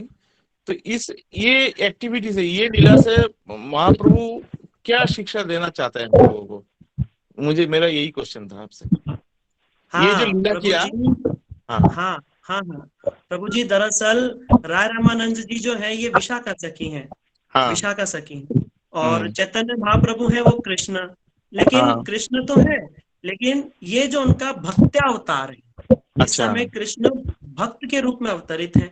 और वो किस कारण से हम सभी जानते हैं, रूप गोस्वामी जी ने बताया, राधा कृष्ण प्रणय विकृति सौक्यंचांश मदन भवत की दिशम वेत्ति लोभा। राधा रानी का भाव कैसा है, मेरा स्वरूप कैसा है, और उस प्रेम में उत्पन्न होते हैं। इन 3 मुख्य प्रश्नों के लिए ही भगवान ने ये चैतन्य महाप्रभु रूप में आए हैं, है ना, जिसका महाभारत में भी उल्लेख है। तो उसको वो तो वास्तव में उन शिक्षाओं को अब यहाँ पर, अब देखो, अब यहाँ पे गुरु कौन हो गई है? अब वास्तव में गुरु हो गई है यहाँ पर गोपियां, विशाखा सखी आदि गोपियां गुरु हो गई हैं। और उस प्रेम के और भक्त कौन हो गए हैं? भगवान कृष्ण हो गए। हाथ जोड़ करके उनसे प्रश्न करेंगे और विशाखा सखी।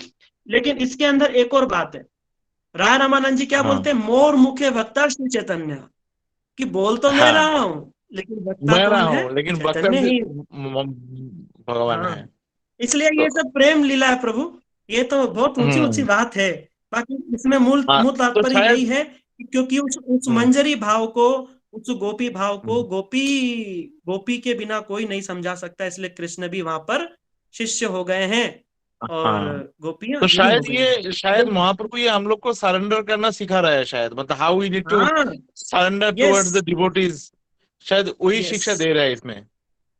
एग्जैक्टली, भगवान कृष्ण ने तो गीता में कई जगह कहा है, और चैतन्य महाप्रभु की लीला में समस्त क्रियाओं को अपने जीवन में करके दिखाया है। वरना भगवान स्वयं भगवान होकर के, संन्यास लेकर के और माला कंठी लेकर के और जगत में हरिनाम करते, नित्य करते, डोलते हैं। भगवान को क्या आवश्यकता है भाई हमारे लिए?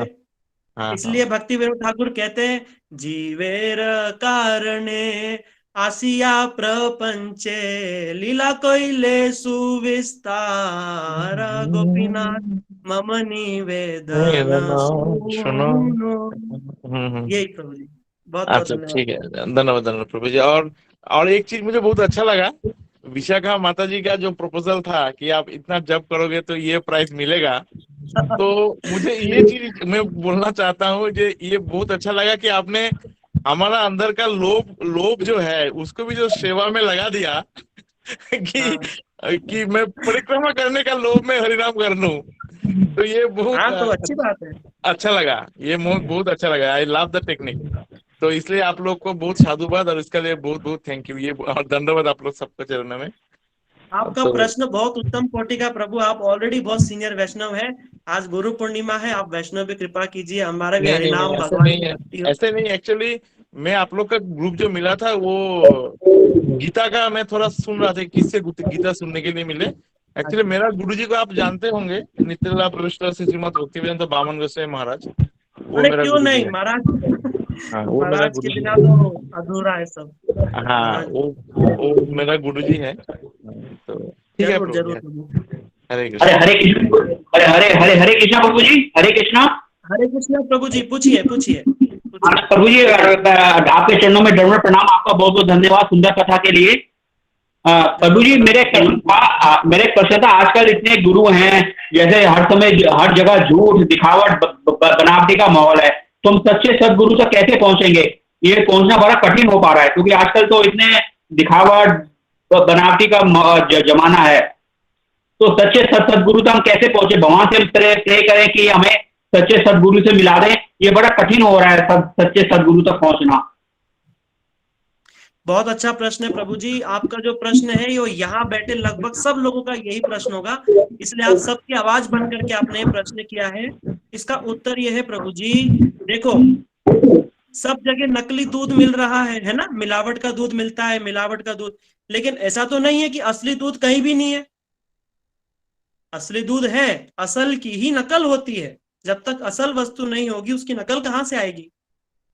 नकली गुरु तो है, लेकिन वो नकल किसकी करेंगे? असली की। इसका मतलब असली गुरु भी कहीं ना कहीं है। अब वो कैसे मिलेंगे? वो मिलेंगे, हमने शुरू में बताया था, गुरु कृष्ण प्रसादे पाए भक्ति लता बीज। कृष्ण की कृपा से जब हम सच्चे मन से भगवान से प्रार्थना करेंगे, उनकी कृपा की प्रार्थना करेंगे, तब हमें सदगुरु की प्राप्ति अवश्य हो जाएगी। पर आपको हम श्योरिटी दे सकते हैं, अगर आप हमसे जुड़े रहेंगे तो हम आपको जरूर सदगुरु के पास में लेकर के जाएंगे, ठीक है? इसलिए मुझे ऐसा लगता है कि आपकी खोज जो है वो लगभग लगभग पूरी हो चुकी है, ठीक है?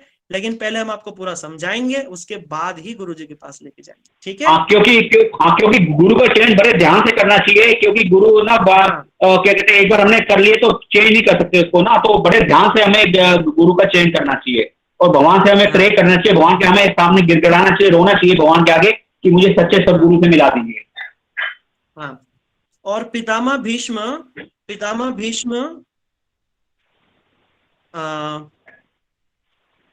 महाभारत के अंदर पितामह भीष्म एक उपदेश देते हैं। वो कहते हैं कि अगर जो भी हमने अपने जीवन में गुरु किए हैं, अगर वो गुरु का जो काम होता है वो करना छोड़ दे, भजन भक्ति करना छोड़ दे और अपने मार्ग से गिर जाए, तो उस गुरु का त्याग किया जा सकता है। गुरुदेव पितामह भीष्म कहते हैं, पितामह भीष्म 10 महाजनों में से 12 महाजनों में से एक हैं। पितामह भीष्म की बात सर्व प्रमाणित है। पितामह भीष्म कहते हैं, गुरु अपि अवलिप्तस्य कार्यम अकार्यम अजानतः उत्पत्त प्रतिपन्नस्य परित्यागो विधीयते।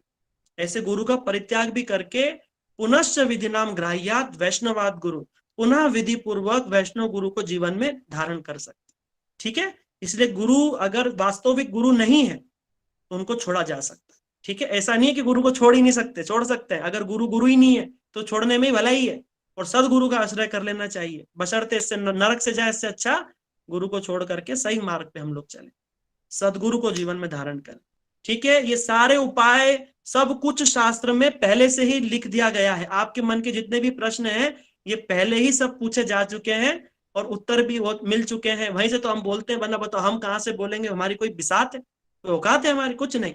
जो गुरु वर्गों से सुना है, शास्त्रों में लिखा है, उन्होंने हमें बताया है, वही हमने सुन सुन करके आपको बता रहे हैं। और किसी का कोई प्रश्न है? हरे कृष्णा।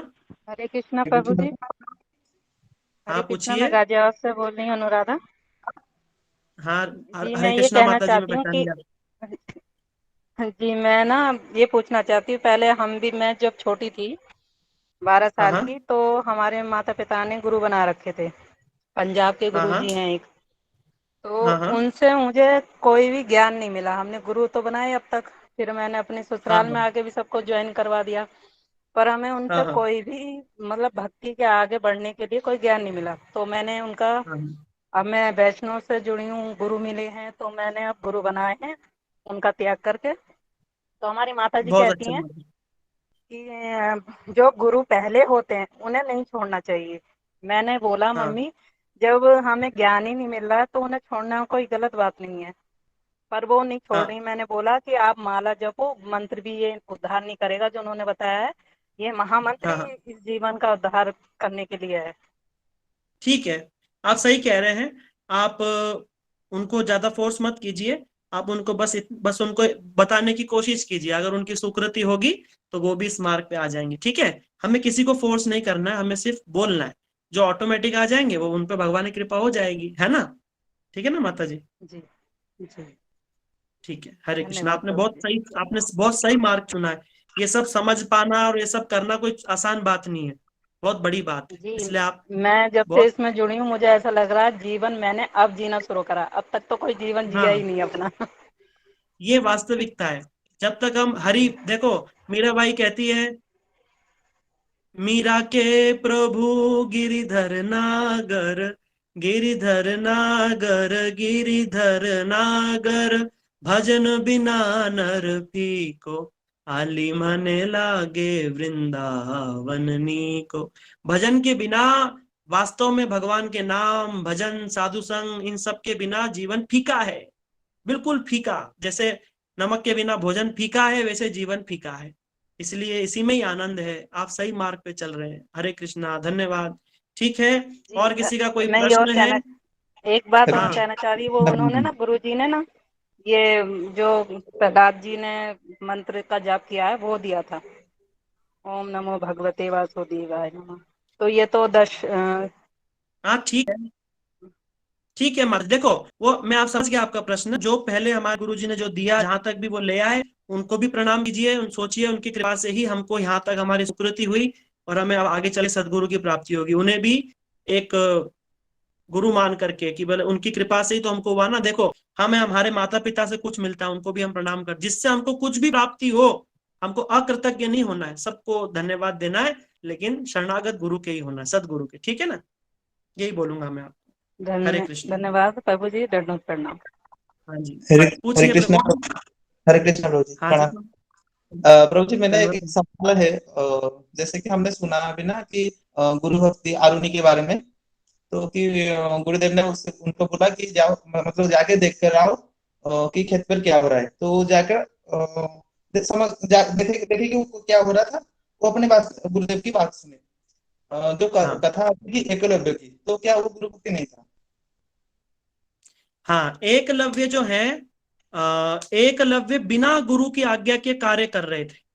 एकलव्य गुरु के, अभी तो हमको एकलव्य के विषय में बहुत सारी भ्रांति है कि वो एक भील थे। नहीं, वो मगध देश के सेनापति के पुत्र थे एकलव्य, और बड़े ही प्रवीण थे। लेकिन वो अपनी विद्या को सीख करके और अधर्म में इस्तेमाल करना चाहते थे। इस चीज को द्रोणाचार्य जानते थे, इसलिए उन्होंने शिष्य रूप में स्वीकार नहीं किया। तो उन्होंने क्या किया, उन्होंने गुरु की मूर्ति बना करके, और जैसे जबरदस्ती नहीं होता, जबरदस्ती विद्या का उन्होंने सीखा। और उन्होंने जिस प्रकार से तीर मारे थे और जिस प्रकार से द्रोणाचार्य ने उनसे लिया, जो अंगूठा लिया, वैसे तो द्रोणाचार्य जो है वो शस्त्रों के आचार्य हैं, ब्रह्म विद्या के आचार्य तो नहीं है। पर फिर भी अगर हम गुरु शिष्य परंपरा में देखें तो उन्होंने गुरु की आज्ञा से उस कार्य को नहीं किया था, इसलिए गुरु जी उन पर संतुष्ट नहीं थे। और इसीलिए उनका यश भी कहाँ हुआ, यश कहाँ हुआ, यश हुआ ही नहीं, कोई नाम नहीं हुआ। और अर्जुन जो गुरु की आज्ञा के बिना कोई कार्य नहीं कर रहे थे, गुरु जी स्वयं आगे से आगे उनको सब चीज प्रदान करी, यहाँ तक कि अपनी मृत्यु भी स्वीकार कर ली अपने शिष्य के लिए द्रोणाचार्य ने। ठीक है ना? इसलिए गुरु जी अगर संतुष्ट हो जाए तब तो कार्य बन सकता है। गुरु यश्च भवे तुष्ट तस्त तुष्टो हरि स्वयं। वैसे वो उदाहरण ठीक नहीं बैठेगा, क्योंकि वो सांसारिक विद्या के गुरु थे, जैसे शस्त्र अस्त्र शस्त्र की विद्या। यहाँ हम जिन गुरु की बात कर रहे हैं वो हो रही है उस ब्रह्म विद्या, भगवान का प्रेम धाम, उसकी बात। ठीक है ना? फिर भी इससे हम समझ सकते हैं। हरे कृष्णा। ठीक है, और किसी का कोई प्रश्न नहीं है तो आज क्लास को हम यही विराम देते हैं। आप सभी ग्रुप में बता सकते हैं। गुरुजी कब मिलेंगे मुझे तो कुछ भी पता नहीं। सिमरन दुबे दीदी, आप चिंता मत कीजिए, आप क्लास में जुड़ी हैं, अवश्य आपको गुरुजी की प्राप्ति होगी। आप यहाँ तक आए हैं, जैसे आप उत्सव में आ गए, आरती हो गई, कथा हो गई, तो भंडारा होगा ही, वो प्रसाद मिलेगा ही, चिंता मत कीजिए, है ना? जरूर मिलेंगे। और जितना जल्दी हो सके उतना जल्दी ही मिल जाएंगे, आप चिंता मत कीजिए, सबको गुरु मिलेंगे, सदगुरु मिलेंगे और आप सब भक्ति करके भगवान के धाम को जाएंगे। ऐसी हमारी आज के दिन गुरु जी से, गुरु वर्गों से प्रार्थना है। और मैं बस यही सबसे गुरु वर्गों से यही प्रार्थना करूंगा कि हमारा जीवन भक्तिमय हो और अध्यात्ममय हो, हमारे जीवन में भगवान का नाम हो और किसी गलत चीज में हम ना पढ़ करके भगवान के इस भक्ति मार्ग पर चल करके अपने जीवन को सफल बनाए। यही हमारे जीवन का एक लक्ष्य है और यही चीज हम कर लें, यही बस गुरु वर्गों से सबसे यही प्रार्थना है। यही बोल करके मैं अपनी वाणी को विराम देता हूँ और आप सबको भी प्रणाम करता हूँ। ये क्लास कैसी लगी आप लोग सब ग्रुप में कमेंट करके बता सकते हैं, उससे हमारा उत्साह बढ़ेगा। और अगर कोई प्रश्न भी है तो वो भी आप ग्रुप में पूछ सकते हैं, वहां पर हम आपको उत्तर देने की कोशिश करेंगे। ठीक है, यही बोल करके अपनी वाणी को मैं विराम देता हूँ। वांछा कल्पतरुभ्यश्च कृपा सिन्धुभैव च पतितानां पावनेभ्यो वैष्णवेभ्यो नमो नमः। एक बार सभी महामंत्र को बोलेंगे, हरे कृष्णा कृष्णा कृष्णा हरे हरे, हरे राम राम राम हरे हरे। गुरु पूर्णिमा महामहोत्सव की जय, सनातन गोस्वामी पाद की जय, समस्त गुरु वर्गो की जय। गौर प्रेमानंदे, हरि हरि बोल।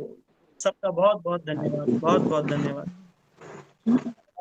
प्रभु जी, हरे कृष्णा हरे कृष्णा हरे कृष्णा प्रभु जी, हरे हरे कृष्णा कृष्ण माता प्रभु, जी, हरे कृष्ण प्रभु, दंडवत प्रणाम सभी को, राधे राधे। धन्यवाद प्रणाम माता जी। हरे कृष्ण प्रभु जी, दंडवत प्रणाम। हरे कृष्ण प्रभु जी, दंडवत प्रणाम। धन्यवाद प्रणाम दीदी, धन्यवाद प्रणाम।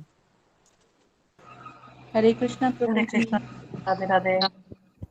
राधे राधे, दंडवत धन्यवाद प्रणाम। प्रणाम, धन्यवाद प्रणाम माता जी, धन्यवाद।